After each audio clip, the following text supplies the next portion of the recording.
Right. So welcome everybody. I couldn't believe this is the 10th week that we have this class. Time goes by really fast. Today's topic is retirement income planning.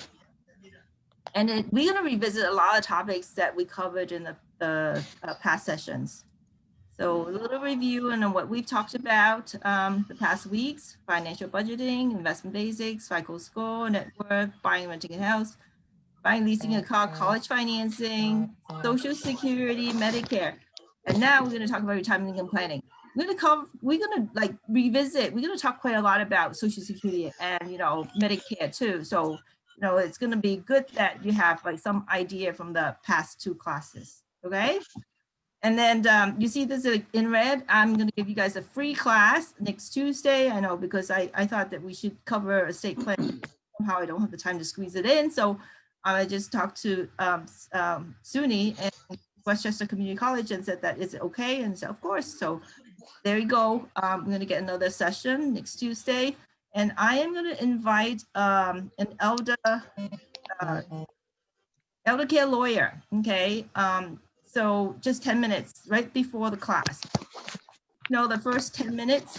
So if you have questions on long-term care, so you can ask this lady, all right? But mostly it's going to be estate planning. And if you have for sure questions, like please do send it to me before the class, so I can go over and well prepared to answer your question. All right. So today our topic is retirement income planning. So this is the agenda. We're going to talk about the 7 key risks facing retirement, key planning questions, key expense areas, retirement income sources, and distribution strategies. All right, it's always going to have a fun question to start, okay? So what is the average age of retirement for men and women in the United States? What do you think?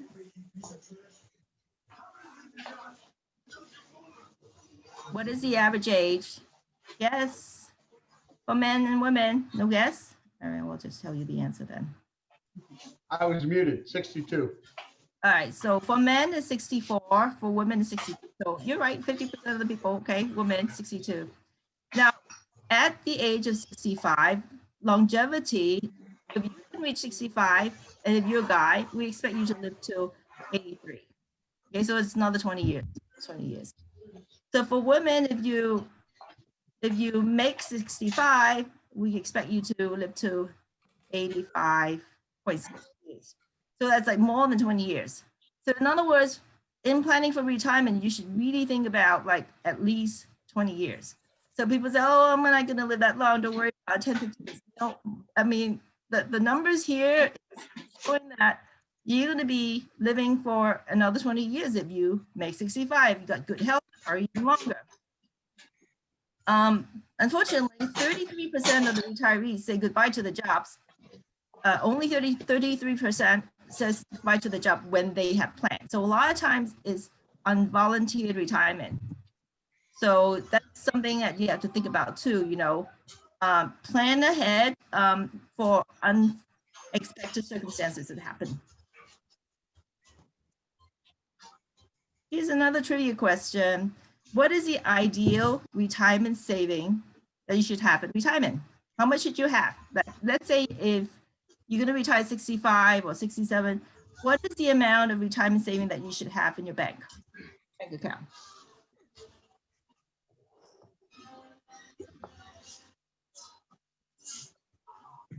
$2 million. 2 million? Oh, like nice. Okay, so here, this is from Fidelity. This is a research done by Fidelity. So depending on different age, okay, depending on how much you make. So at age 30, you should have 1 time your what you earn. So if you make 50,000, so you should have $50,000 saved up. And then 2 times, 3 times, 4 times, and at retirements around here, so it should be 8 to 10 times of what you make. So let's say you make 50,000, 10 times, 10 times here, it'd be 500,000. So you should have 500,000 if you make 50.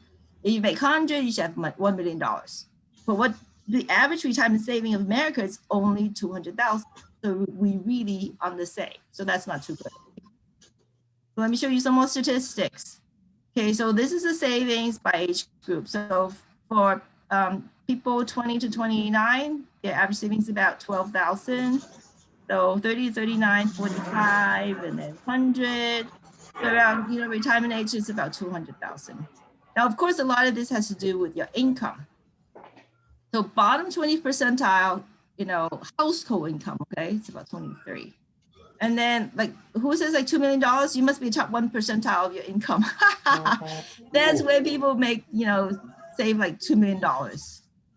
Most of the Americans only got about $200,000 in bank account for retirement savings.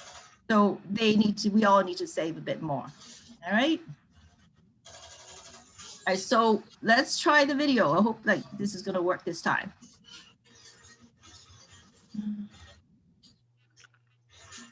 This is gonna be the retirement income planning video. And it's gonna give us a nice overview. We're gonna cover everything, again in class 2. You may want to travel, Yeah, pick up a yeah. new hobby, or give to charity. Whatever it is, you need to make sure Yep, you are it's working. financially secure to Good, live a thank you. long, happy life. And it starts here. You need to do some retirement income planning. Street Wisdom says you need 70 to 85% of pre-retirement income.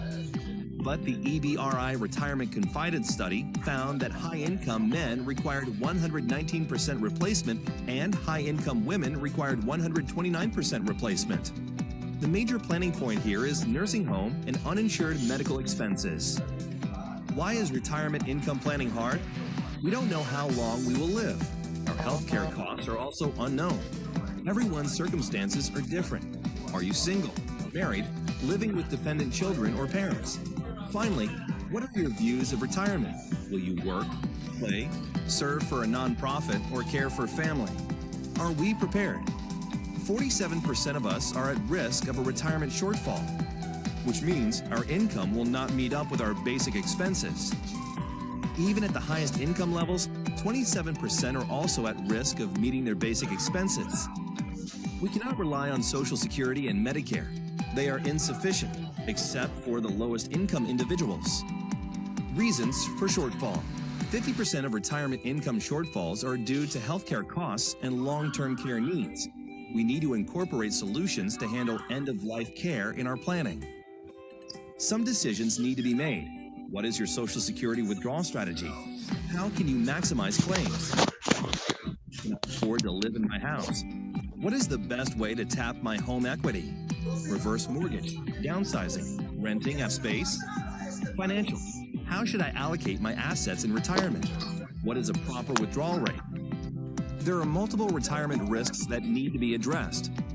Longevity risk, sequence of returns risk, which is negative returns during early years of retirement, inflation risk, long-term care risk, rising healthcare risk, early death of spouse risk. There are Hey, different Chris, stages can you please mute your mic? of retirement and health status. They are the go years, the slow go years, and the no-go years. Here are some retirement planning challenges. There's no clear path or goal. It is like walking in uncharted territory. You need to build a budget, which involves making tough choices. As you move into different life stages, your health needs change and requires adjustments. Decumulation of assets is not easy. You can't reverse a mistake. To start the retirement planning process, you need to evaluate your situation and personal net worth. Determine your goals, what will you accomplish, and who do you want to take care of? What's your risk capacity and risk tolerance? What's the appropriate investment asset allocation? Estimate your income needs, identify income sources, balance discretionary and non-discretionary expenses, develop a strategy to deal with shortfall. Identify contingency expenses like healthcare, long-term care. You'll also want to look at your tax and estate planning. Set up some contingency resources. The implementation may involve professionals such as a tax advisor and estate attorney. It may take a few iterations before you get it all right. There are a few ways to adjust cash flow for your retirement needs. Save more now. This is probably the easiest because of compounding effect. Save more later. People do it later when they have more cash flow after paying off college and mortgage debts. Normally, this doesn't work very well because there is less time for the money to multiply. Spend less now and maintain a low-cost lifestyle. This may be difficult because of peer pressure. Spend less later. Try to Then what do you want me to do? retirement. You guys want Let's to take a go look at now? some retirement planning scenarios. Save more later. Joe, right? For Whoever example, that is. a 58-year-old individual retiring at age 65. Income is $100,000 and assets are $500,000. Replacement income is 85%. Shortfall happens at age 80. If we change the savings to 25%, shortfall happens at age 81. The result is not much difference. Let's look at the same individual but using spend less later strategy. Instead of spending 85% of income, we're spending just 75%. The income shortfall now happens at age 85, 5 years difference. If we increase savings to 25%, the shortfall happens at age 86. But if we up the retirement age by 1 year to 66, there is no shortfall. Temporary reductions in spending may be meaningful. A sustainable withdrawal rate can be increased somewhat if you are willing to reduce spending in years of poor or negative investment performance. Working more and retiring later can help. The Retirement Readiness Index, or RRI, is a measure of income and lifestyle. An RRI of 100 means to maintain sane lifestyle. An RRI of 80 is a reduced living standard, covering basic expenses. A McKinsey study found that the average American's RRI is 63, which is below covering basic expenses. However, working 4 years past retirement age, the RRI improves by 23 points. Working longer can really impact your retirement. First, working longer shortens the retirement period. Continuing to work provides your income, so you can afford to defer claiming Social Security up to 70. You can access to health insurance coverage from your employer, so you don't have to pay for Medicare. And you can continue to contribute to your 401k or accrue for your defined benefit plan. Let's look at a working part-time example using the same individual as before. Our original income shortfall was at age 80. If we add $35,000 part-time income till age 70, shortfall happens at age 86. If we delay retirement by 1 year to 66, no shortfall. Part-time employment helps providing income so you can spend down assets more slowly. Your improved cash flow can help defer Social Security benefits, and you can avoid selling assets when market values are depressed. You need to figure out your full retirement age for Social Security. This varies by your birth year. If you claim at 62 and your full retirement age is 67, there is a 30% reduction in benefits. If you delay your claim by 3 years to 70, there is an increase of 24%. This is a total difference of 54%. Considering the longevity factors, you should try to delay claim. Visit the Social Security website for more information about your benefits at www.ssa.gov. A reverse mortgage provides an option for homeowners to keep their house while allowing access to the equity to help pay for unmet expenses like medical expenses. To qualify for a reverse mortgage, the borrower must be 62 or older. It must be the primary home. The borrower should own home outright or have low mortgage balance. And you still need to pay for home costs like insurance and property taxes. Before you apply, you need to get independent advice from approved HECM, Home Equity Conversion Mortgage counselors. Advantages of reverse mortgages include no payments until house is sold or no longer used as primary residence. If the debt exceeds the value of house, the owner is not responsible. If the value exceeds loan, extra goes to heir when sold. It's a loan, so there is no income tax. There are disadvantages too. High fees and interest rates. Your heirs may not get the house if sold to recover debt. There are 3 approaches to distribution. Systematic distribution uses 4% systematic withdrawal on total assets. Time-based segmentation, or the bucket approach. Funds are allocated to long and short-term buckets and map investment strategies accordingly. And essential versus discretionary, or the flooring approach. This uses low risk for essentials and high risk on discretionary. Systematic, or the 4% withdrawal, 53.9%. time-based segmentation or the bucket approach, 29.4%. Essential versus discretionary income approach or the flooring approach, 20.5%. For a 30-year period, the safe withdrawal rate is between 4 to 4.5%. For a shorter time horizon, like 20 years, you add 1% to the safe withdrawal rate. And if the retirement period is 40 years, you reduce the rate by 0.5%. Here's some suggested asset allocations based on different retirement periods. For 30-year time horizon, 40% to 60% in equities and the rest in fixed income. For 40-year time period, longer period, more equities, 50 to 70% in equities. For 20-year time period, shorter period, less equities, 30 to 50% in equities. The buffer zone strategy is basically an essential versus discretionary approach. 2 buckets of money are created. Safe money is for current consumption and everything else is investment money. This approach underperforms the safe withdrawal rate due to the additional cash and safe money. However, even if non-optimal, it makes the client feel better. To build an income floor, build a bond ladder with different maturities to match different liabilities. Match income needs with zero coupon bonds or other safe investments in different types of bond vehicles. Last but not least, annuities. A retiree may have assets in 3 different types of accounts. Tax-deferred accounts, like regular 401k, is taxed as ordinary income at withdrawal. Tax-exempt accounts, like Roth, is not taxed at withdrawal. And taxable accounts, like brokerage accounts, where capital gains and dividend tax are paid. First principle. First, withdraw from taxable accounts, then annuities, then tax-deferred accounts, and then Roth or tax-exempt account. Try to avoid withdrawals from where you would need to pay income taxes or lose tax deferral advantages. Second principle. You arbitrage. When the tax rate is low, you make selective withdrawals from tax deferral accounts like 401k. Let's look at a case study using both principles. Strategy 1 is Principle 1 backwards, doing everything that you are not supposed to do or paying taxes now. Strategy 2 is Principle 1. Strategy 3 is using both Principle 1 and 2. Here are the results.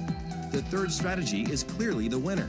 It lasted 6.2 years more than the first and 3.4 years more than the second.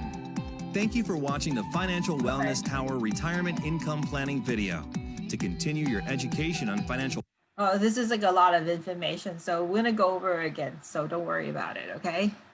But what I really like about it is a nice overview. So when we talk about this in detail, you kind of have a little idea what we're going to talk about. So let's go back to the PowerPoint.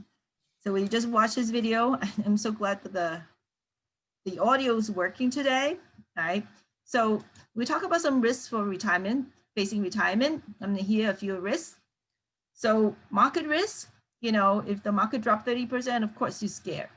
So we might hit a bear market and then you will lose a lot of money. And the other one is called sequence of returns risk. So the worst time to lose money is when you're just about to retire. So if you lost 30%, it's very hard for you to recover that 30% because you no longer have that income. Whereas like at the end of the retirement, it makes less of a difference because the amount of money is smaller, okay? So the sequence of returns. Interest rate risk. Low interest rate creates additional pressure to generate income, right? So you're not going to be able to get the yield. So interest rate risk.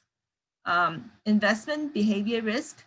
So a lot of people just like when the market goes higher, you want to buy, and then when the market drops, you want to get out. So you buy high, sell low. So I mean, it's human nature because I mean, you get a little bit greedy when the market is doing well, so you want to jump in. So you got to be careful and try to invest for long term and not like this. Just like jump on something when it's doing super well. Inflation risk. So goods and service inflation is about 2.8%, but healthcare is 4, maybe even 5%. So it's expensive, and you need to account for that. Longevity. So for a 65-year-old couple, 50% chance that one member is going to live to the 90s, and 25% to 97. So it's a good chance, like, 50%, yeah, you can live to 82 or 84. We talked about longevity for men and women, but there's also a chance, like 25% chance that you can live until 90. So you have to plan for that too. So I wouldn't just like say, okay, I expect to live till 85 and just stop right at 85. So you should really plan for like a couple more years till the 90s. Withdrawal rate risk. So we talked about it in the video. Sustainable withdrawal rate is about 4%. But then we are hitting a low interest rate environment, so it's hard to pull out interest. So maybe we have to drop it to 3 to 3.5% in longevity. Okay. So here are the top risk facing retirement. So here, okay, so the first part of your life, I'll go to school, acquiring skill, and then, then we raise a family, work really, really hard to save. And then finally, okay, you hit retirement, the time to pursue your real goals, so your life goals, okay, not just like for the family, acquiring skills. So what do you really want to accomplish in life? So another question we covered in the slide in the video is that, okay, how much money do you need at retirement? So a lot of advice says the retirement income replace ratio is about 55 to 80% of your pre-retirement income. So you make 100,000, 55% would be 55,000. So you make 100,000, 80% of 100,000 would be 80,000. So between these two numbers, it's not zero. Okay, it's not, well, depends, like, how you live. Okay, so for some people you need even more than what you make. 120%. We talk about some of these high maintenance women and men. They need 120% of their pre-retirement income ratio. Okay, so of course, like if you make less, you would expect to have a higher retirement income replacement ratio. So if you make less than $50,000, you probably, even after you retire, cut out all those expenses, you probably will still need very close to $50,000, so about 40, okay? So if you make about 50 to 80,000, 75% of that, 80 to 120, 70%, more than 120,000, so about 55 to 65%. But it all depends on what kind of lifestyle you want to live, you want to travel, if you want to do, you want to go back to school and all that. I mean, it's all different. So it depends on who you are, how you want to live your life. And here, this is something I want to share, okay? So to be happy, how much money do you need? So to be happy, you only need 95,000 for life satisfaction and 60 to 75,000 for emotional well-being, right? So, money is good, but you don't need that much. And but a recent report, find out that the number of households facing shortfall ranges from 42% to 60%. And you saw it from the video, and you saw the past slides that the average American only got $200,000, right? And then if we said that you should have 10 times your pre-retirement income, that's the saving that we should be targeted for. So that's like expecting 200,000, it's like just like 20,000 divided by 10, it's like $20,000. Is that how much you're making? So we totally really want to save. So if you're not quite at retirement yet, so really try to push it up the number. And then this is again the same concept, by age, how much Americans have saved, and then the targeted saving. Okay, this is like 1 time, 1 to 2 times, 3 to 4, 6 to 7, 8 to 10, and then the salary. If it's 50,000, how much it translates to. If you're making 75, how much it translates to, and 100,000, you should have like about $1 million in your retirement savings. So are we prepared? 47% are at risk of retirement income shortfall. And even the people making lots of money, 27%, highest income also at risk. So it is not how much you make, but how much you save. It's always, right? So are you prepared? And then you can't just rely on Social Security, because we know that they're also running into budgeting problem, and Medicare is very expensive, and you need to start saving trying to figure it out, a budget and start saving now. And we also talked about this a little bit already. So why is it so hard? Okay, we don't know how long I'm going to live. Okay, I'm 65, maybe I live to 70, 75, I don't know, maybe 10 years, or maybe I live to 135 years, who knows, right? And then the market return, if I don't invest well, maybe I lost 50% of my money, then I will start crying. And then Social Security benefits reduction. All right, so if I claim early, I mean, where should I start claiming? Last two class before, we talked about, Social Security, and we're gonna go over this again. What's the optimal time to take your withdrawal? And then if you continue to work, pay taxes, and even from Social Security, if you do the withdrawal, there are also tax implications too. And then we talk about inflation. Yeah, all right. So healthcare expenses going up, 5%, 4-5%, it adds up, all that. How are we going to plan it all? And the major reason for shortfall is because of healthcare costs. 50% of retirement income shortfall is due to healthcare costs and long-term care expenses. So this is something we were going to be talking about, spending some time talking about how we're going to cover long-term care expenses. All right, so your retirement goal. So when you want to retire, you're gonna probably ask yourself, so what I'm gonna do when I retire? Okay, I'm not working full time. I've got all my time, in front of me. So, all right, if I want to retire, maybe I want to volunteer, go to school. So, maybe I want to buy business and travel. I mean, what are your goals? I'll play with my grandchildren.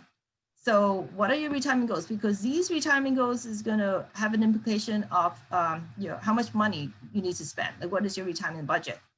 So if you want to travel, maybe it's very small, expensive. If you want to just play with your grandchildren, it's probably not too expensive. But you want to retire early, so you need more money to meet your goals, right? For your living expenses. So you need to figure this out. So what are you going to do after you retire? And then here are some concerns. We talk about this. So here's a list, taxes. So you continue to work, you pay taxes. And if you take money out from your 401k, you pay taxes because you never pay taxes on your 401k. So it's tax deferred. So when you take it out, you'll be paying ordinary income tax. Inflation, market declines, lack of guaranteed income. So, so how I'm going to convert the money into a guaranteed stream of income. Oh my God, I need to support my parents, and maybe my parents are sick or adult children, they can't find work. I mean, all kinds of responsibilities that doesn't go away. Risk tolerance, increasing medical costs, longevity, outliving your assets, and uncertain interest rate. So many. So, you think saving is hard? I think when you get into retirement and making sure that your money will last, distribution is also very, very difficult. I think sometimes it's even more difficult because when you're young, if you make a mistake, you can always correct it. All right, so you just work a bit harder, save a bit more. But when you add retirement, you start making money. That's all you have. So if you make a mistake, it really hurts. So you cannot go back and change things anymore. So when you reach retirement, you have to make a few important decisions. Some of the major ones would be your housing decision, your financial assets, like how to spend it down, and Social Security withdrawal strategies.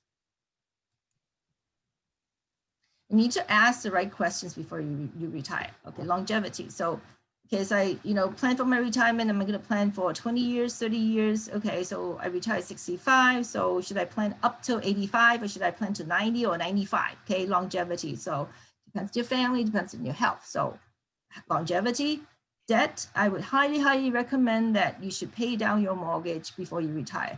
As much debt as possible paid off, because when you don't have an income, you don't want to think about debt. It's another expense that you need to pay out. So you want to eliminate as much of this as possible. Housing strategy, for most of us, housing, is a big part of our expense. So particularly when you don't have income coming in, so you should think about how to reduce its expense. Like for most of us, like housing expense is well over 33% of your entire budget. So if you were to cut anywhere, housing is going to be where you can make the most amount of money. And then think further, okay, so as you age, where would you be? Would you be, like you want to avoid income tax, so you want to relocate to Florida? I don't know, okay?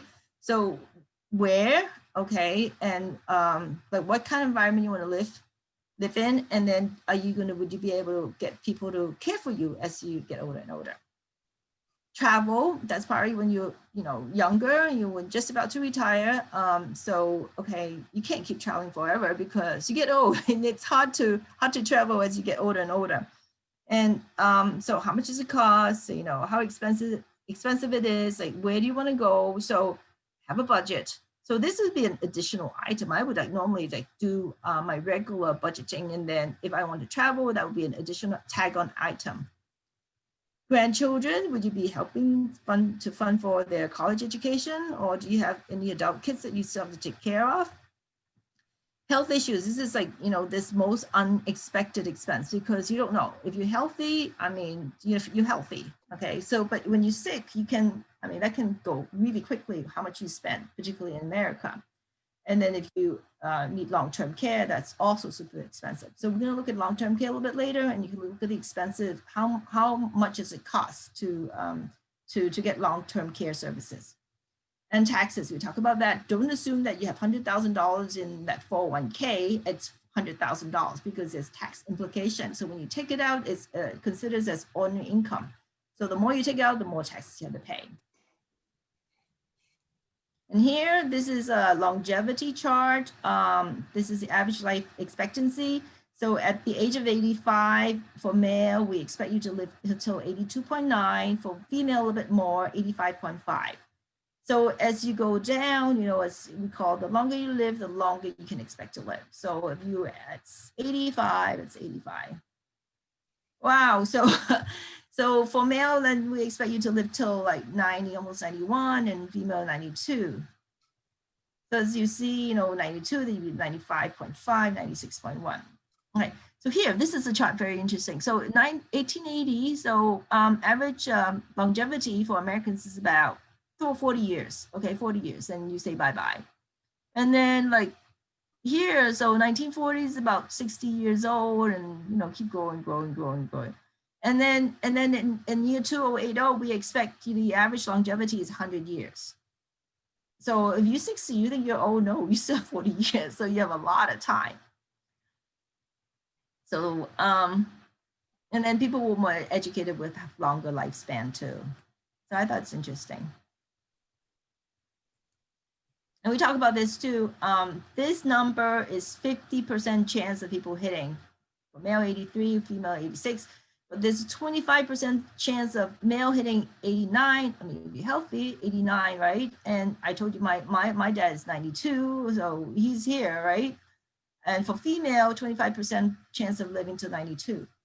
So you need to plan, like I would say, to have adequate income for 25 to 30 years. So like 65 plus 30, 95. I mean, just to be safe, okay? So 25 to 30 years. And there are 3 phases of retirement. And I laugh when I first hear about it. They call it the go years. Okay, the first 5-10 years, like, at retirement. And then the slow go years, obviously, when your health decline, you can't be so freaking active anymore. And then the no-go years, because you probably have to stay home most of the time. Okay, so between 65 to 74, we call the go-go years. 75 to 84, the slow go years, your health goes down. You're not keen on going out and doing crazy things anymore. And then like 85 plus, health really start having a hit on your life. And so those are the 3 stages, and you plan differently because of that too. And I'd like to introduce like a budget model. Okay, so what do you do? Okay, you need to plan for your essential expenses. Those are the things that you must have, like the housing, the food, the transportation. And then you add a contingency fund. We need like a 3-month or whatever emergency fund, just in case something happened, or maybe health or something. So depends, if your lifestyle, have a contingency fund. Then after that, discretionary expenses. Those nice to have, but you don't need to have. Those are the wants in life. And then if you have extra, then you can build a legacy fund. Okay, so that's the priority, okay, funding priority for your retirement expenses. And then this is called the retirement spending spiral. Okay, Blanchett, okay, drew this. So let's say you have retirement spending, you start off at 100,000. So you see how it dips down as you grow older and older. Okay, so you don't travel so much. At about 85, then you'll maybe 84, you hit the low point. So from 100, you stop, you drop to 74,000. That's how much you're spending. But then it goes up again. Why? Can you see here? Uncertain health expenditure. So healthcare expenses goes up. So because of that, it goes up again. So you expect in the beginning part, when you're healthy, okay, you'll be spending, but then as you get older and older, this number drop, and then it goes back up again because of healthcare expenses. And let's look at these numbers, some numbers. This is 2014. Yes, it's a couple years back, but I think the percentage still is relevant. So we talk about housing over and over again, see that, okay, housing expense is about 30-something% of your retirement income. Oh, here first, let's take a look. So 55 and older, this is your income. And this is like part of your peak earning age, 55 to 64, and then it starts dropping because maybe you're retiring and then you're working part-time, whatever. And then income for 75 and older, it drops even more, okay? And then expenditures also drop too. Go up and drop. Yeah. But then percentage-wise, the housing expense is 30-something%. So a big chunk of the expenditure goes to housing. So that's why it says, like, you know, if you have mortgage, whatever, pay it down, okay? Because when your income start dropping, you don't want to be paying out so much on housing. So that's important criteria. And the other thing is that healthcare expense, you know, okay, from 8% to 16%. All right, so healthcare, you would expect that to go higher, and that's expected. And everything else kind of like percentage-wise anyways stays very much the same. And then dollar amount is not that big of a deal, okay? So housing, clothing. This is pension and security, means like if you continue to work, so you pay Social Security, but that's a very low amount, only for people who continue to work well beyond 70, okay? So anyway, so the main thing I want to point out is housing, expensive. Healthcare is going to go up. So these are the two items you need to focus on when you plan for your retirement. Healthcare expenses, some more information on healthcare expenses. Medicare is a primary healthcare for people 65 and older. We talked about that in our last presentation. Medicare covers only 51% of healthcare expense. So I think like another 25 is your own out of pocket, and then maybe 25 Medicaid. For people with low income, cannot afford it, Medicaid. Over 50% of the retirees over 65 will require some type of long-term care. Wow, so that's 50%, okay? So a good chance that you might need some of it. And estimated healthcare expense for a couple of 65 is about $285,000. And that's not including long-term care. So that's a premium that you're to pay for Medicare, for healthcare expenses. Just the normal type, okay? Not including emergency stuff and not including long-term care. So it's expensive. It's really expensive. And I just want to share with you, okay, remember we talked about the Part A, B, C, D stuff, yes, last week. Okay, so for Medicare, this is the Medicare cost for 2020. So Part B, okay, which is Part A is free if you work 10 years or 40 quarters. Part A is free, which is hospital. Part B is doctor outpatient, okay. That premium is $144. Remember, we talked about you still have to pay the deductible, and then like every time you go see a doctor, you know, their expenses, your share of the expense, copay, all that. Part D is prescription drugs, and average is 47, about 47. That's also just the premium, and copay and deductible and all that too. Supplemental insurance is Medigap. So if you do original Medicare, which is Part B, okay, and then if you need prescription drugs, is Part D, and then you don't want to pay out of pocket, you don't want to copay, so a lot of people buy supplemental insurance, which is Medigap, and depending on ABCD, there are like 10 different types of Medigap plan.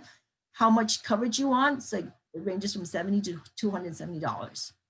And the average out of pocket is 94, and then you need dental, vision, So Okay, the annual expense is like 4,005 to 6,009, and if you divide by 12, it's about $3 something to $500 something per month. Okay, so when you estimate your Medicare expense, you know, this is the number, you know, between this and this number. And then remember we talked about Part C. If you do Part C, which is Medicare Advantage, and a lot of Medicare Advantage also have a drug plan, then you don't need to pay for this. Okay, no need for Part D premium. You don't need to pay for supplemental insurance because if you do Part C, you cannot buy Medigap. And Medicare Part C, Medicare Advantage has a maximum out of pocket. So you can say that it's cheaper to do Part C, but you know there's like a lot of things we talked about last time, and there are a lot of other considerations. So I'm not going to go deep into it, but if you want to plan for Medicare expense, if you do original, just probably about $400 or $500. If you do Advantage, Medicare Advantage, maybe a little bit lower. And here, just like a little bit more information on the distribution, a long-term care facility, medical provider, okay, so premiums is 42%, services is, okay. Total out-of-pocket, 5,000 something, divided by 12. Okay, so it was still like $500. Long-term care. Okay, here are the statistics. Estimated percent of men over 65 would need long-term care, 47%. Estimated percent of women over 65 who needs long-term care, 58%. Okay, so women probably need it more than men. Average age of admission, 80s, in your 80s. Number of years for men, 2.2. Number of years of women, 3.7. Average number of years for married, so it's good to stay married, 1.6, okay? Average number of years for single and never married, 3.8. So it's more healthy to stay married because you won't need long-term care as much. So pretty. Average life expectancy following an Alzheimer diagnosis, 8 to 10 years. So this is only for like somebody who doesn't have Alzheimer. Alzheimer can really be very, very expensive. Top 5 reasons for long-term care: Alzheimer, 27%, arthritis, cancer, stroke, nervous system conditions. Yep. Okay. Long-term care insurance, the benefits paid out to mostly women. 64% of the insurance benefits paid out to women, and 36% paid out to men. So if I were the long-term care insurance provider, I probably will charge women a higher premium, right? Okay. And then and you take a look and see, what age do you take the distribution here? People in the 80s. Okay, of course, like some people in their 70s, you know, but only for like 5%, and then it goes higher and higher. And this is when you need the long-term care insurance benefits. Yeah. And this is also very interesting. And so when I take my benefits, what do I use it to pay for? This is when it begins, this is when it ends. Okay, home care. It's not assisted living, not nursing home, it's home care. I think that's understandable. I prefer to live at home and get somebody to help me day to day, get me dressed and cook my food, whatever. So take care of me. So home care is the bulk part of the benefits that long-term care insurance pay for. Yeah, it's interesting. And then here, if you want some math, okay, so let's take a look at some break-even analysis. This is 2017 premium. So, okay, so a little bit outdated. So add these numbers and pop it up a little bit more, but the math still counts. So the premium, okay, for if you're 50 years old, okay, annual premium is about $1,007. Okay, so for 60 years, 1 times 12. So 1 times 12. So this is how much you pay, okay, when you're 60, okay, 70 would be this amount times 12, 80 this amount, 90 this amount, okay. So if you buy it at 60, when you're 60 years old, okay, so you have to pay this much, all right. So times 10, this amount, times 10, okay. So anyway, this is the 10-year premium to 70s, in your 70s that you had to pay, 80s you had to pay, you know, okay. And these are cumulative. Okay, so this you pay for 10 years, this is 20 years, 30 years, 35 years. All right, so this is like, if I buy in when I'm 60, okay, so 10 years, okay, 10 years, this is how much premium I would have paid. So if I buy when I'm 50, okay, 10 years, this is the end of 50, okay. So this is how much what I paid in from 61 to 69, okay, all right. So this is like cumulative premium, how much I paid into the long-term care. And these are the costs for assisted cost living: 1 year, 45,000, 2 years, 90, 3 years, 135, 4 years, 180.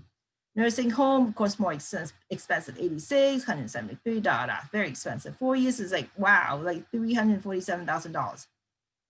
So the average benefit for long-term care, okay, these are just average, can only do average. Okay, so 1 year, so we gotta start claiming 1 year, this is how much I get. If I pay this premium, this is how much I get, okay, this side. So if you map how much premium you pay out versus how much benefit you need. And we said that we need like 2 to 3 years, right? Or maybe 2 years. So this is like how much benefit you need. So if you buy at 60, this is how much premium you pay out. So it's still okay, right? So you get more benefit from what you paid out. The question is that, what if I don't need it? Okay, a lot of people said, so all this I pay out is gone.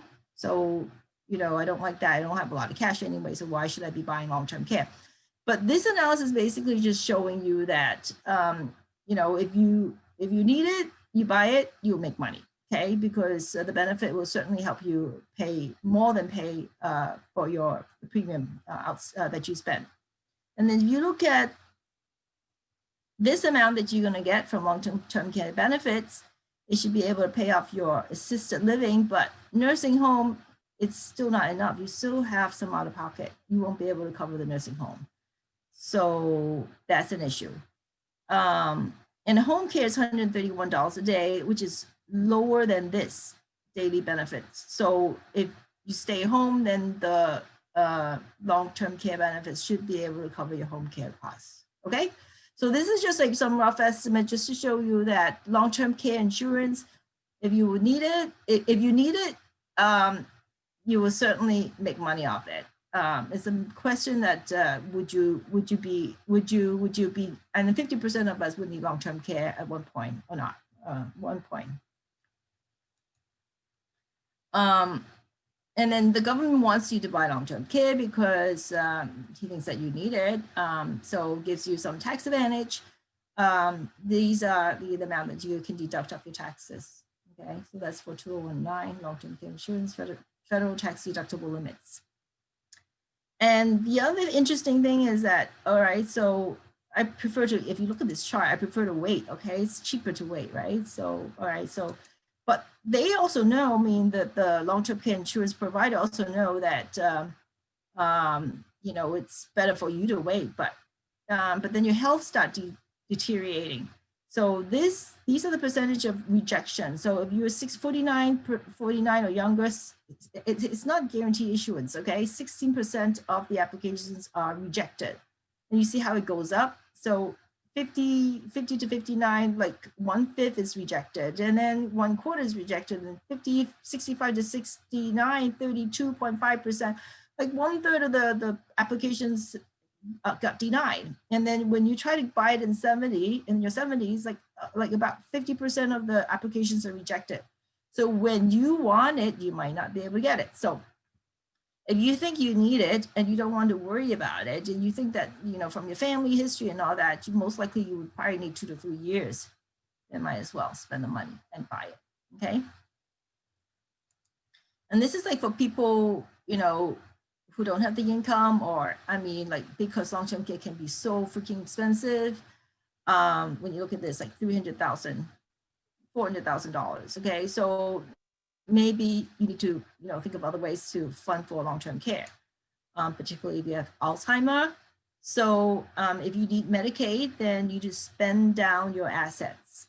Okay, so it's like a very low amount. So this is like pretty complicated, so I'm not gonna cover, but there are 2 different types of states, spend down state, which is New York, or income state, which is New Jersey.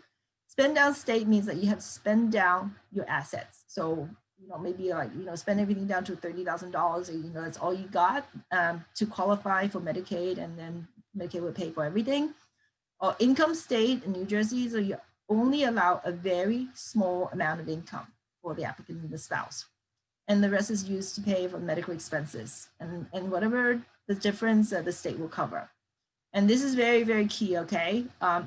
In order to get Medicaid to pay for your long-term care expense, you must transfer your assets out 5 years before you need it, okay? So there's a 5-year look back. Otherwise, Medicare is not gonna pay 100%. So for retirement income, okay, this is a three-legged stool. So where are the income coming from? Social Security, pension, which is a 401k, and personal savings. And it can be in terms of stocks, bonds, real estate, life insurance, or annuities. Or you can continue to work, or, and the other big source is your home equity.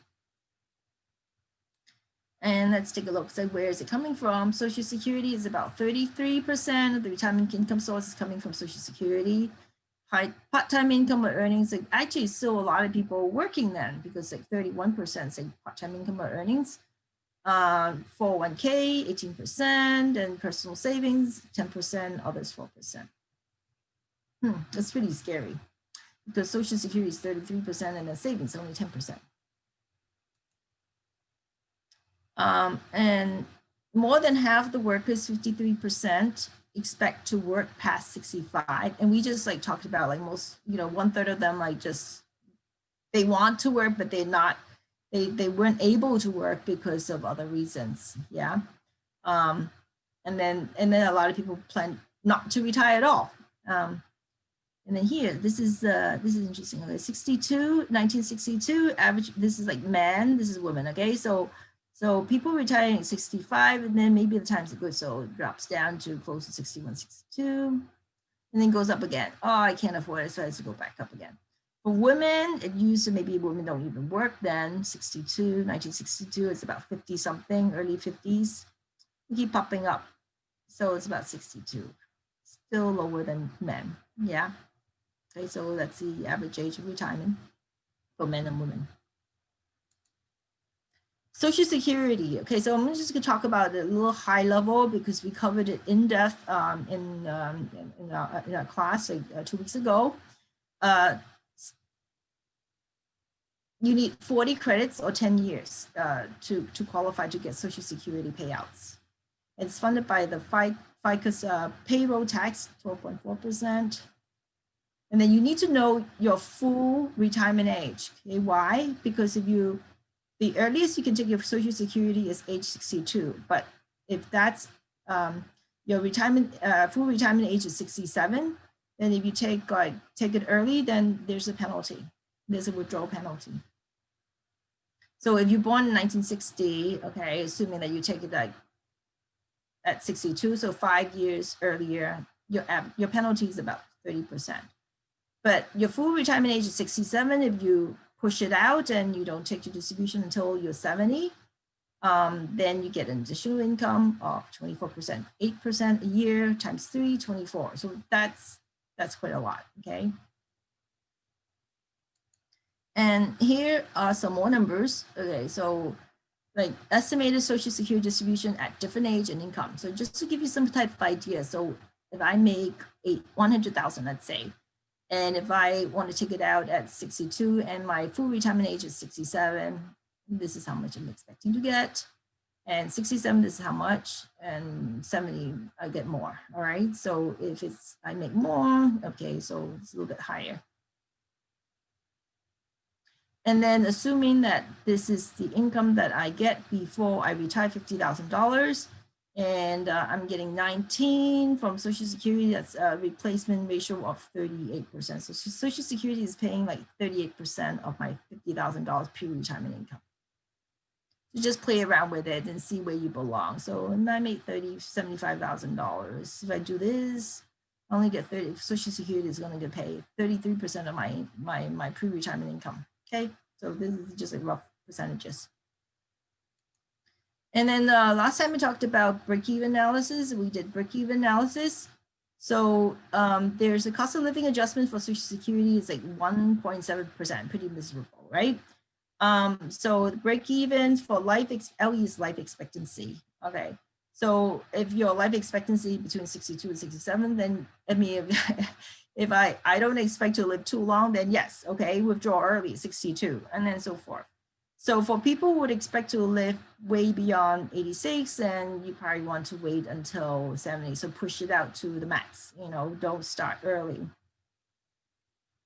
And I did another analysis, like change the COLA to 4.25 after tax return. And the reason is like, maybe I don't need the money. I just want to withdraw and then I invest it. And maybe I can get more than 4.25%. So here is like basically you take it and use it. And here, the Social Security payout, I reinvest in the market. If that's the case, then, you know, maybe I should get it out early. And instead of 70, I should get early. Life expectancy. But I mean, if I want to the break even, like if I want to take it out at 70, I need to live at least till 93. So maybe that's not a good chance, you know, not a very good chance I live that long. So I might want to withdraw it early. And I think if you remember last time we talked about, if you continue to work, if you withdraw your Social Security and you continue to work and you're at your full retirement age yet, let's say your full retirement age is 67 and you want to withdraw at 62 because, hey, look, you know, I don't think I'll live beyond 83, so I want to withdraw early.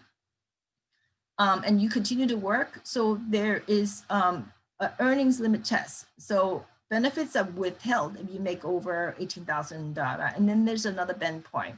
So you might not be able to get, let's say your Social Security payout is like $2,000 because your earning limit test, you fail earning limit test. Some of the extra money you make more than this. Like some of the extra money will deduct off from your Social Security payout. So instead of 2,000, maybe you get only 1,000. So then if that's the case, then it doesn't make sense to claim early. So you get a reduction in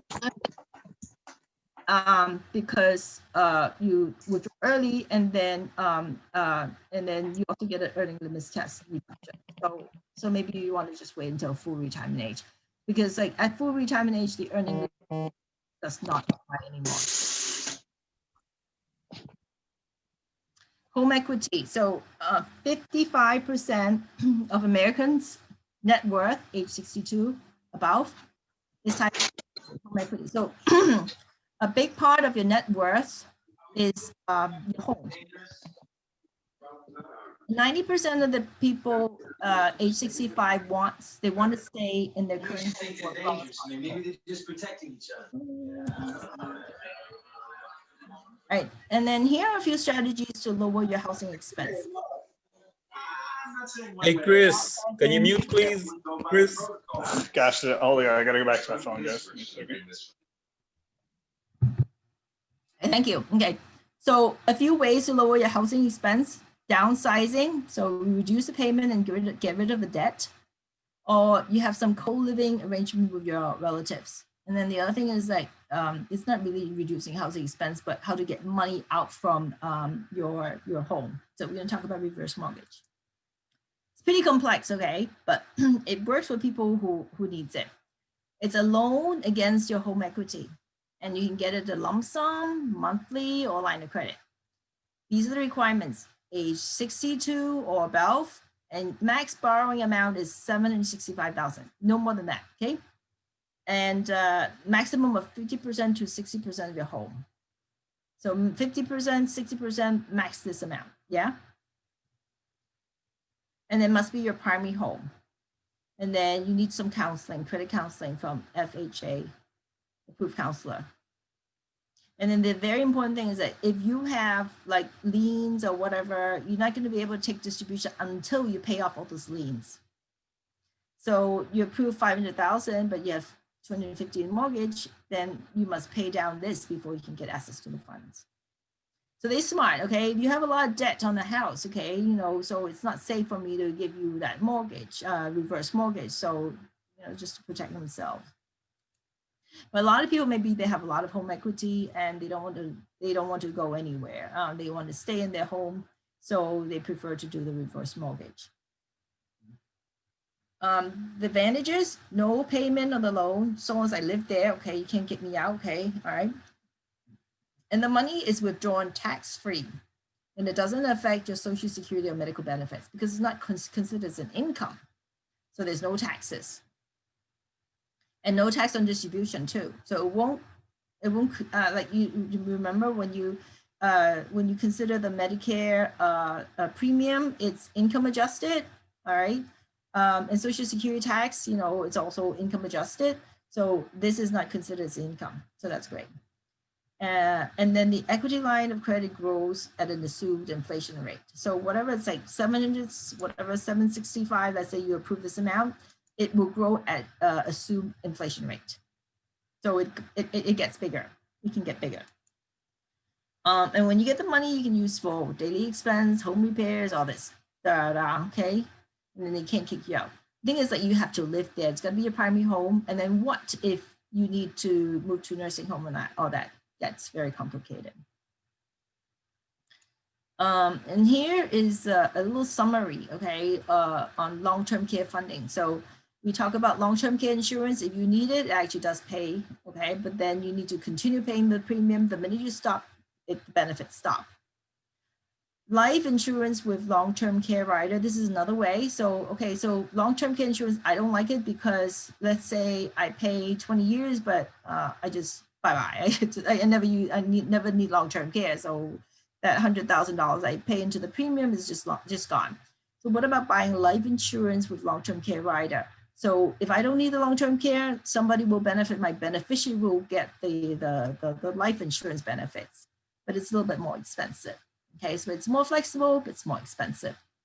Annuity with long-term care rider. So I dump the money into annuity and then has a long-term care rider, and it's also got some growth benefits because before you withdraw it, there's some growth assumptions into the annuity.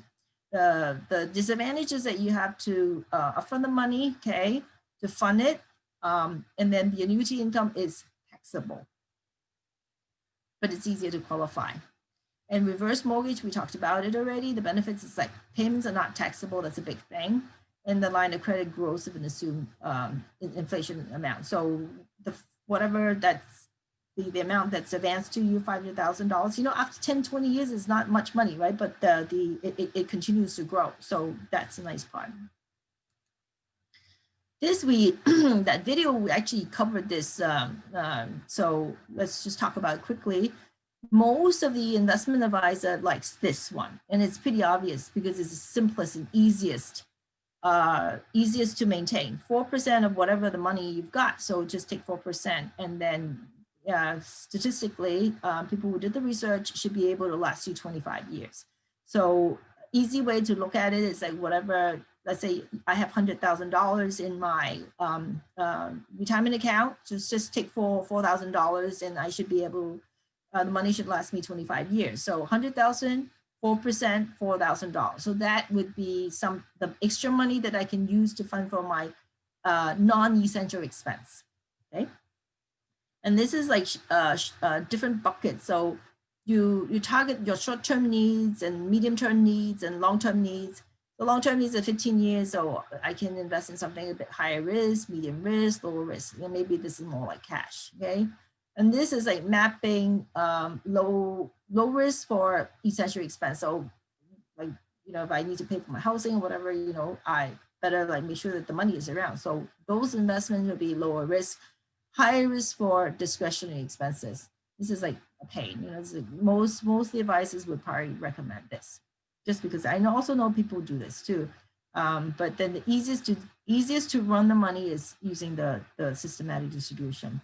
And also you think about this, like if the pot of money is higher, you make more money, then you get more distribution. If the pot is lower, you get less distribution. So it basically, you balance it out. Okay, so you spend less when you have less money, you get to spend more when you have more money. So automatically it adjusts itself. And then also the video also talks about, so if you have only less than 20 years, so maybe you can take a little bit more. 30 years about this, and then 40 years, a little bit less. And then if the interest rate is, we're in a low interest rate environment, so maybe the withdrawal rate has to go down a bit more. So, and this is where you invest 30 years, 40% equity, 60% income. So stocks and fixed income, 40 years. And you have to invest more in equity. 20 years, yeah, you can invest more in fixed income, so it's safer. Okay, so it all depends on what time horizon you've got. Actually, if you ask me, okay, so this is like these are the research from the experts. From me, personally, this is what I think. You need to figure out what you need. Let's say $100,000 good enough, you know, or like whatever, you know, every month I need X amount of money. Every year I need X amount of money.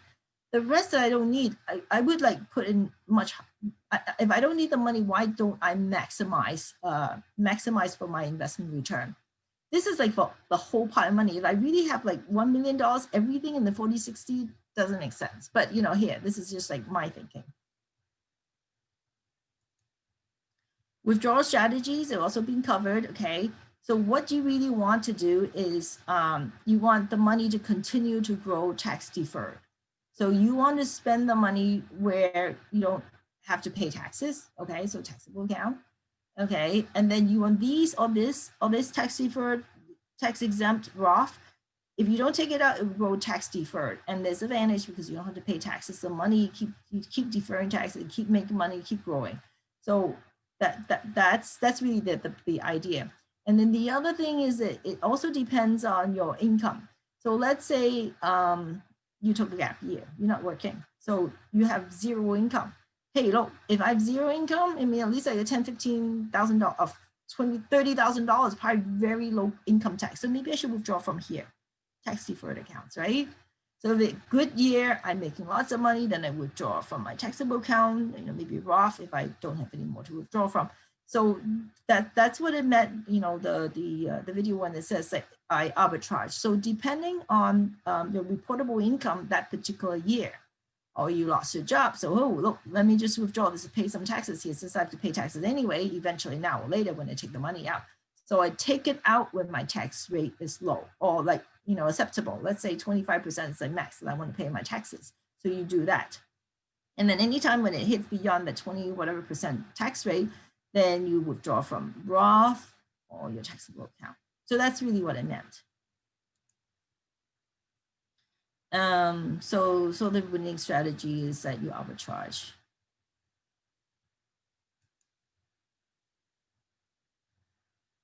And here are just some worksheets. Okay, so non-discretionary expense, basic living, mortgage, rent, credit card, taxes,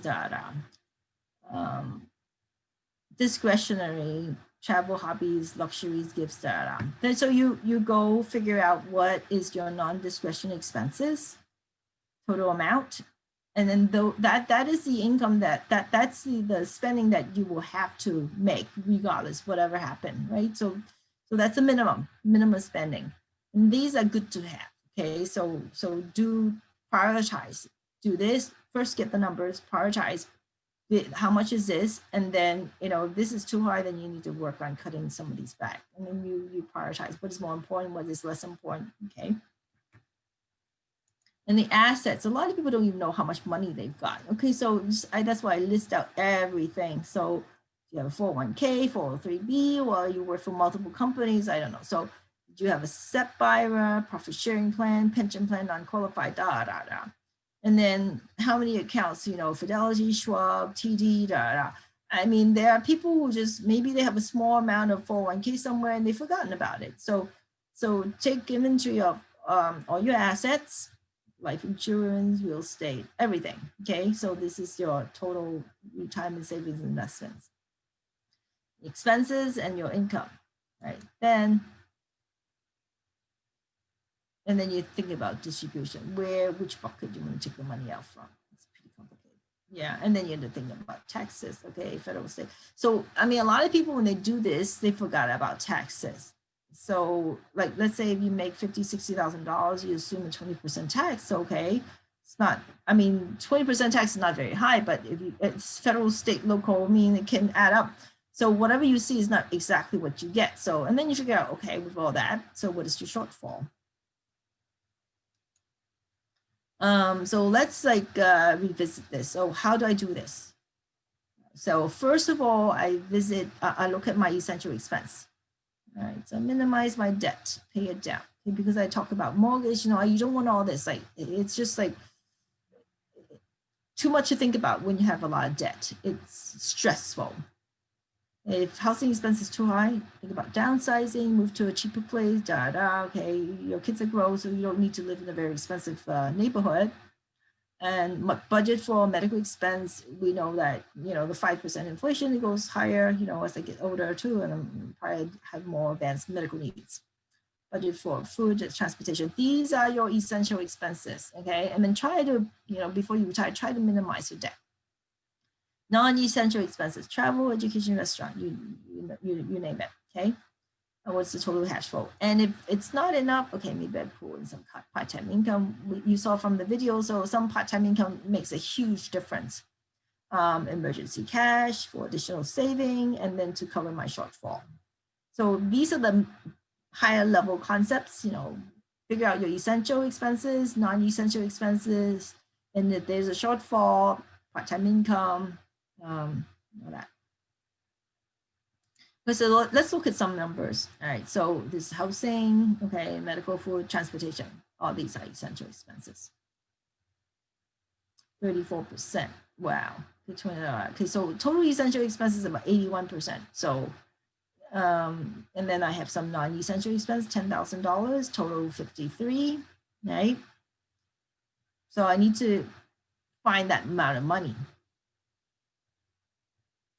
So what should I do? Okay, so housing expense, okay, so maybe I can cut it from 18 to 10, downsize, pay off the mortgage, whatever, okay. And then medical expense, I know is about $500 per person. So 2 people, husband and wife, will get $1,000 times 12,000. And then transportation, maybe I don't need such a big car, change to smaller car, save some money here. So total essential expenses. So I basically, when I manipulate this, the housing in particular, so from 43 to 33, okay. And this I lower a little bit. Okay, so most Americans, like, let's say, about their savings about 200,000. So 4% of this amount would be my non-essential expenses, $7,000. So that's how much I would use to cover my entertainment and travel. That's a 4%. Okay, that should last me 25 years. And this, I hope to use Social Security to cover. So you figure out the chart I'm not going to switch over, but figure out how much are you getting from Social Security. So husband and wife, let's say my wife doesn't work, okay, husband and wife gets 50% of the husband's Social Security. So that amount, would you be able to use that amount to cover your medical expense, food, and transportation? So that guarantee from Social Security, if you can cover that, the essential expenses here, okay, if I don't have to visit Paris, 1 year, that's fine, I just say go to my neighbor, a friend or whatever, a relative, say close by, whatever, and I'll just skip that year. This is flexible, and then you use that 4% to cover. So if you do this, then you will always have sufficient money, unless there's some emergency expense, you would have enough money to live on for retirement. And then let's say if you continue to work, you are an Uber driver or whatever, you make another $20,000. Nice, and you can use it to reduce more debt, and then have some extra cash for emergency fund or additional spending. So this is how I like to look at it. Okay, so the essential expenses, housing, medical, food, transportation, this amount, as much as you can, map it with some income source that's certain, that's going to come in that you don't have to guess about. So this $33,000, hopefully it'll be your Social Security, your pension payment, or if you have annuity or whatever. So this is the amount that guaranteed to happen. This I can live with, without And it can be flexible depending on how much additional money that I have in my bank account. And then really, really short, then I can, when I'm still okay, young and healthy, I will go and work a little bit more. And then you feel good. Doesn't matter if you can make this work, then doesn't matter, okay? You'll be all right. You won't be outliving your money. That's what I want to say, okay? So essential expenses, use Social Security, your annuity payout, what a pension payout, okay, to cover this. This non-essential, 4% of whatever you've saved up. And then any unexpected expense, all that part-time income. Where is the money coming from? Okay, so for people who like investments, I pull this from Morningstar, and these are mutual funds and ETFs that pays average yield of at least 3% without dipping into the principal. This is a yield. Whoa, okay. And you can see 3-year return, 5-year return, at least like 3%, okay? And you can do 4%, but this is like so far it's 3%. And then, so good return, good downside capture. So when the market goes down, I don't want to lose more than the market. I want to lose less than the market. So 85% of what the market will lose. Okay, so good downside capture. And then Morningstar rating 4 and above. So Morningstar 5 is the highest ranking. 4 is really pretty good. So these are the criteria. So if you're interested, these are the yields. And you want 3% or 4%. Okay, so we were talking about 4%. So you can't even get 4%. It's only 3%. So you need to do you need to do combination of different things. And then I just learned about a new ETF, which is pretty interesting. It's called Handle, HANDL. It targets a 7% distribution / return. So either capital return or yield, it means targeting 7%. It will pay out 7% on a monthly basis. So you don't have to worry about distributing from your investments. It will just, drop the money into your account. It would just put the money in the bank in your investment account. And the goal is for people who are hitting retirement and they need that extra cash flow. And they're targeting 7%, which is like, wow, What they do is like 50% they invest in bonds, another 50%, it's the portfolio 50-50. 50% of the portfolio is like 70% bond, 30% in equity. And the other 50% is like high yield stuff, like could be like pretty sophisticated type of investment. So they target a return of 7%, and it's also got some yield there. So they pay out 7% to your account, so you can use it to offset your non-essential expenses, whatever spending you need for retirement. The other type is like structured notes, a bit more complex, okay, but it's paying yield. Wow. I mean, when I look at it, I say, wow, okay, 8.5%, 18%, 18-month note, 40% downside protection, which is fantastic. Unless the market dropped 40%, you are okay, okay? If it dropped 39%, you don't lose a penny, okay? You get your capital back and you get 8.5% yield. So this is like, it closed every single month. Okay, so these numbers could change a little bit here and there, depending on the interest rate. A 9-month note, 30% downside protection, 30% coupon. It means like if the return is over 30%, you can only get 30%. So you can't, 30% is high enough, I'm happy, okay? And the payout is like what, 12% yield? I said, wow, really? Okay, so there are some really sophisticated stuff out there, because this is for yield, all right? And this is for growth. So if you don't need the money, there are some structured notes, 5-year, 30% downside protection, but look at the return. You get, if the market produce 100% return, you get 140 cumulative return. So it's stacked return. See, cumulative return, if it's 3%, you get 4.2%. If the cumulative return is 10%, you get 14%. So how it does is it's like a point-to-point 5 years. So today, let's say I bought by this note, 5 years later, same day, okay, measure, okay, so we'll see, take a look at the return. And then look at the index, which either one of the index, okay, is complicated, but you get the point. That so what you get is that upside, you get more than what the index would return. Downside, you get 30% downside protection. But it's like a kind of a 5-year investment. You can take the money out earlier. You don't have to hold on to it. So this is also another way to invest. And this is a 5-year note. Similar, okay? So I'm not gonna go into it. Annuities. So if you're into lifetime payouts, pretty interesting too. Annuity, okay, it keeps investing, right? Keep growing until the day you start withdrawing, and then you can take life payout. Means like it'll pay you until the last day of your life, okay?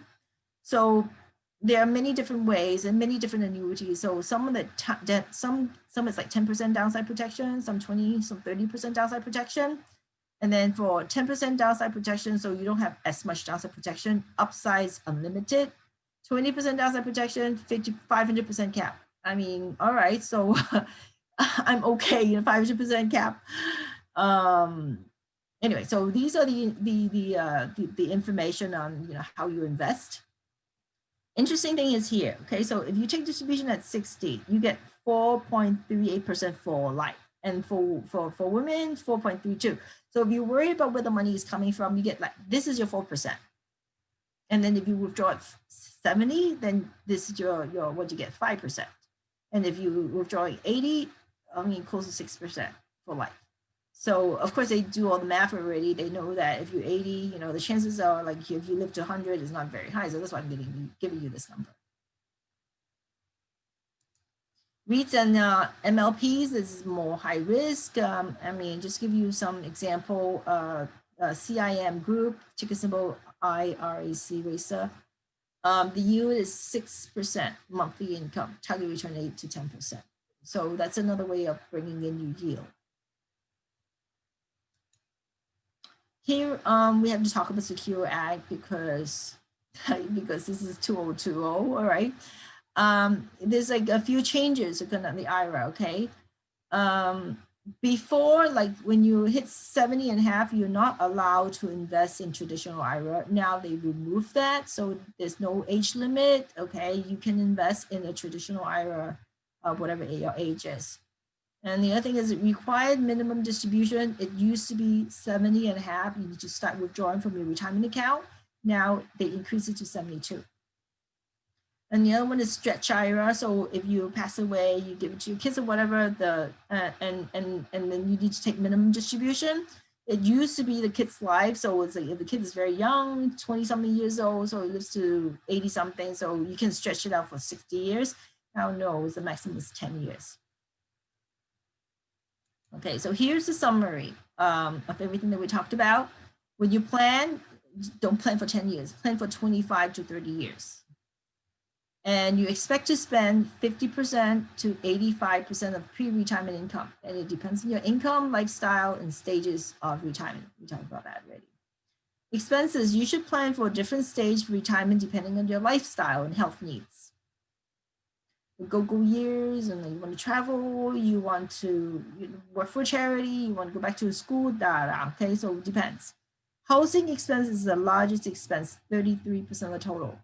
So think about downsizing, moving to a cheaper neighborhood. Do you really need the house? Pay down your debt before you retire. As you age, all expenses decline except medical expense. And if you can afford long-term care insurance, it's not a bad idea to buy it, but buy it early. Otherwise, you might not even get it. Total medical expenses for a couple age 65 is expected to be $285,000. All right, so not cheap. And you know that we said that doesn't include long-term care. Income. So if you won't be investing your income from Social Security, then try delaying it to withdrawal to 69 or 70. But we also said that if you're working, then there's like this earnings limit test, right? So you might want to, if you want to withdraw early, no earlier than your full retirement age. If you be investing your payout, then you can withdraw early, earnings limit test. And if you find it hard to cut discretionary expense, especially in the early years of retirement, then think about delaying your retirement or pick up a part-time job. A little money goes a long way. Withdrawal strategies, 4%. Right? So this is just what everybody says, 4%. Use it like, rule of thumb, but of course, like use some discretion too. and maybe you need to think about, so whether you have 30 years horizon, 20-year horizon, the 40 years horizon, the longer the time horizon, the more equity you should have in your portfolio. So if I need my money to last 35, 40 years, and I better put more like 60% and maybe 75% in equity, so we got higher return. Arbitrage or withdrawal strategies, we talk about like, okay, so depending on your income, okay, so depends on the income. If your income is low, then you probably want to take it out from your pre-tax accounts like a 401k. And when your income is high, then take it from your taxable and then your Roth. And I think that's it. We close to the end. So so if you have questions, send me an email. I'm sure you know who I am by now, or you can schedule like a call session, 20-minute call session to ask me questions. And then after this, I'm going to send you the PowerPoint and the recording of today's class. Thank you for attending. Oh, by the way, I sent everybody the link for you to do the survey, the evaluation of the class. So really welcome your feedbacks. And then if you can also give me like a written paragraph of what you think, what you learned, that will really help. We want more people to benefit, and your kind words are really gonna help us to get the word out. And here's just like a few links on retirement income if you're interested in reading more. And then this is the forum if you have the time to ask questions. And then the next class would be an additional one free, okay? Don't feel obligated that you have to attend, okay? I just thought that we should cover the estate planning, and then we're gonna get 10-15 minutes from a long-term care expert. So come prepared for your question. And that's it. That's it. See you next Tuesday. Okay, any questions? That's it. Bye-bye. I think I'm Thank good. you, Bonnie. Bonnie, thank you very much. Can you show the next class again? Show your next class? Yeah, what do you mean not show the next class? Can you show the slide number 69? 69. Oh, Okay. bye. Okay, thank you. Just next Tuesday, same time. Yeah. So it Okay. doesn't- Okay. All right, so thank you for attending. I will Thank send you very much, Bonnie. All right, you're welcome. Bonnie, thank you. Thanks, Bonnie. Okay.